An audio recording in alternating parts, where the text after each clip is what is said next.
ஆண்டவரும் அருமை இரட்சகருமா இருக்கிற இயேசு கிறிஸ்துவனுடைய இனிய நாமத்தில் இந்த நாளிலும் கூட நான் உங்களை பார்ப்பதில் மிகுந்த மகிழ்ச்சி அடைகிறேன். இன்றைக்கு ஒரு வார்த்தையை சொல்லி உங்களுக்காக ஜெபிக்க ஆசைப்படுகிறேன். ரூத்தினுடைய புஸ்தகம் 2வது அதிகாரத்தில் 12வது வசனத்துடைய பின்பகுதி நாம் பார்க்கும்போது, இஸ்ரவேலின் தேவனாகிய கர்த்தருடைய செட்டைகளின் கீழ் அடைக்கலமாய் வந்த உனக்கு அவராலே நிறைவான பலன் கிடைப்பதாக என்றான். ஆண்டவர் இன்றைக்கு நம்மை பார்த்து சொல்கிறார், அவருடைய செட்டைகளின் கீழ் வந்த நமக்கு நிறைவான பலன் கிடைக்கும் என்று சொல்லி. இன்றைக்கு நம் வாழ்க்கையில் அநேக குறைவுகளினால் நாம் நின்று கொண்டிருக்கிறோம். பரிசுத்த குறைவுகள், ஜெப குறைவுகள், இன்னும் ஆசீர்வாத குறைவுகள், சமாதான குறைவுகள் என்று சொல்லி அநேக குறைவுகளுக்குள்ளாக நாம் இன்றைக்கு பிரவேசித்துக் கொண்டிருக்கிறோம். ஆண்டவர் சொல்கிறார், அவருடைய செட்டைகளின் கீழ் அடைக்கலமாய் வந்து நமக்கு நிறைவான பலன் கிடைக்கும் என்று சொல்லி.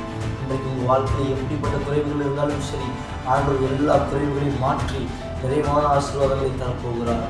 யாருக்கு அவர் நிறைவான ஆசீர்வாதங்களை தருவார் என்று பார்த்தோம்னா, அவருடைய சட்டைகளின் கீழ் வருகிற நமக்கு அவர் ஆசீர்வாதங்களை தருகிறவராக இருக்கிறார்.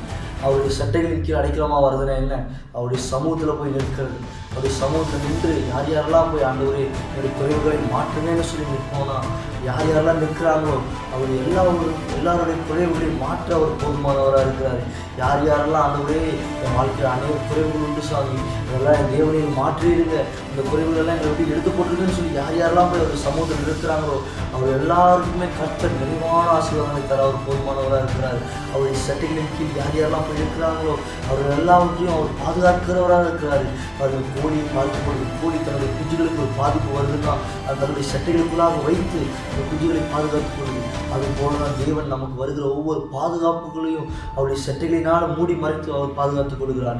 நாம் அவருடைய சட்டைகளின் கீழ் அடங்கியிருப்போம்னா, அவருடைய சட்டைகளுக்குள்ளாக நாம் மறைந்திருப்போம்னா, எப்படிப்பட்ட பிசாசு நமக்கு சோதனைகளை கொண்டு வந்தாலும் சரி, எவ்வளோ பெரிய பிரச்சனைகளை கொண்டு வந்தாலும் சரி, கர்த்தர் அவர் எல்லாவற்றையும் நம்ம விட்டு எடுத்து போட்டு பாதுகாத்து நம்மை வழிநடத்த அவர் போதுமானவராக இருக்கிறாரு. இந்த வார்த்தைகளை ஜெபிக்கலாமா?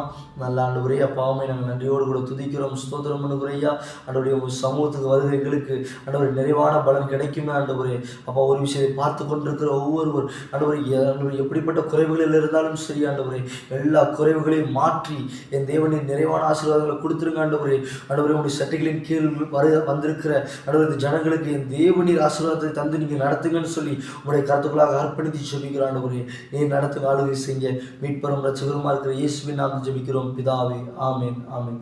அவருடைய சட்டைகளின் கீழ் வந்தோம்னா நிச்சயமாய் நமக்கு கர்த்தர் நிறைவான பலனை தர அவர் போதுமானவராக இருக்கிறார்.